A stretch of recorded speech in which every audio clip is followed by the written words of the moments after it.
According to a recent Pew Research poll, since 2007, the percentage of Americans who are unaffiliated with any religion is up 42%. In the meantime, evangelicals, Catholics, and mainline Protestants have all seen declines to one degree or another, some really serious declines. Bishop Jakes, before we get to this, you wanted to you had a comment on the last segment. Well, we were talking about corporations and their responsibilities to the community, and I recognize that many corporations are doing a lot of things, but I also recognize if we lose our communities, the corporations cannot survive either. And it's not just picking your favorite charity and writing a check. It's job opportunities. It's lower-level jobs. It's creating jobs for people who need a second chance, who made a mistake in their youth, have got something on their record from 20 years ago, still can't get a job today.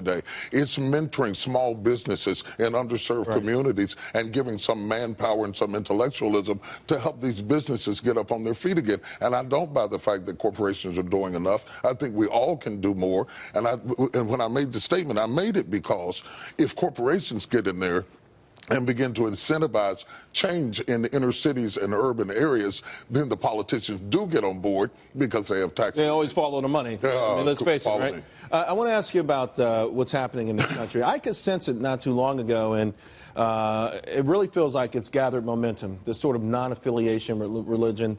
Now, listen, that's a survey by one particular entity, and there could be other reasons for it. Like, I think there are a lot of young people I know who believe in God but don't believe in the institution. You know, no disrespect, but they don't believe in your institution anymore, going to church. It's not mine. The Pew Research doesn't exactly say what you're intimating. The reality is they're saying that denominational churches are seeing a decline. Non-denominational churches are seeing an increase. Minority churches are seeing a slight increase as well. So let's... But do you think atheism is on a rise? Do you think more people have given up on God in this country? No, I think that we're in a pluralistic society, and every time a plane lands from another country, we're taking in a different types of people group who think differently. So the traditional America that we had years ago is changing. The demographics are changing. I also think that millennials are coming up. How they ingest information is different. The same thing could be said about universities that are said about churches. It does not mean that people aren't being educated, but they're being educated online. For instance, in my church, I'm seeing 6 times my congregation, which is quite large already,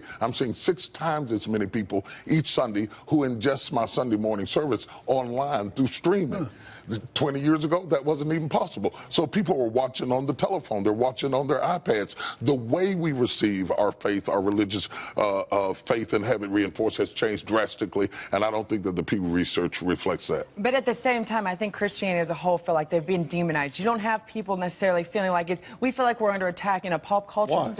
Just whether you're talking about television, whether you're talking about morals and family values, those sorts of things, it's hard sometimes to actually stand up and say I'm a Christian these days. So where you hear it from Buddhists and maybe other religions have no problem necessarily saying it. And we're sitting here complaining that there's optimism laughing, that the family structure is breaking down. Is it a coincidence at the same time that the faith is being removed out of our pop culture, that we're seeing these declines in other areas as well? To your point, you know, a couple years ago, me and my son went to see a movie, it was called Paul. And sitting right in front of us was Rev Run and his son. And almost as soon as the movie started, they dissed God. They dissed someone for believing in God. I think Hollywood, I hate to say it, is the worst culprit of all of this. But if it's not fading, Bishop, there seems to me to be an attempt to make it fade. Well, let me jump in. There is an attempt, and there is an environment that is not conducive to faith. It is being mocked, and the scary thing about that, if you study the history of the Holocaust, it starts out with mockery and a sociological shift, and then it becomes more demonized and demonized until people feel justified to castigate people because of what they believe, the color of their skin, or who they are. We need to return back to God, at least respecting those who do turn to God. Our nation needs to change. And you want to talk about unification, bringing in the political angle. You want to sit there and unify this country? Talk faith. Faith, faith, faith. That's something whether you're black, white, Asian. Talk faith, and that's how we're going to actually unify. I think that's a tough road to take. I wish that was true, but the problem is faith comes from so many different places that that's what's causing issues around this world a lot of times, faith. So that, I would love it. But in a perfect world, I just don't think this country is so diverse, as you mentioned, that it's going to be very tough for all of us to sit down with different faiths and agree. Because we come from different places. I get what you're saying. I think there's some merit to what you're saying. But if you notice, every election, at least until the election is over, all the candidates get faith. So there must be some merit to what you're saying. It helps to get you elected. And I think, Wilbur, there's merit to it, because I think that one of the pillars of or foundation of what made America great was our strong belief in God. from the very beginning. And I think to fade away from that, we're not just talking about spiritually, but I mean economically and any kind of way you talk about, the more we fade away from that, I think we start to crumble. All these pillars fall apart. Well, I agree with that, but I think there's a decline in faith in all institutions, not just religious. That's true. Big institutions. Yeah. Anything big, anything permanent, anything well-established, people don't like. That's a great point. And that's a very serious problem. I think we're going to see a return to religion, and I'm seeing it because families are looking for something to hold on to. So even if you might have a question of faith internally, the community that faith and a religious organization brings is so strong that ultimately you'll back into having faith. And you know, Charles, you start off by showing a statistic that those in the African-American community are more optimistic than necessarily in other communities. You said it was because you voted for the responsibility. I'm going to throw in their faith. I think that's one thing that the African-American community has done fabulous, is keeping that faith strong and preserving that. You hear the artists out there, you hear people out there all the time thanking God.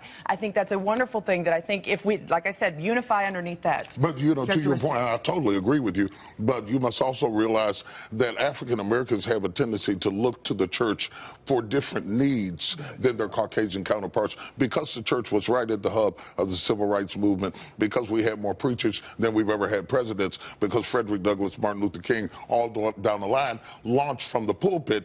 The congregants come to church for a much wider reason. So that is where we get, in part, some of our media comes from the pulpit. Some of our information comes from the pulpit. And so they are constantly being injected with faith. And I think it helps to build a shield against the vicissitudes of the times we're living in. And I wish the other churches would learn from that, to be honest with you. That's something that you needed, honestly, your community needed to do a better job of teaching the evangelicals on how to do that, to not be afraid, to be the community. Although, real quick, I want to ask you about this, what Matt brought up.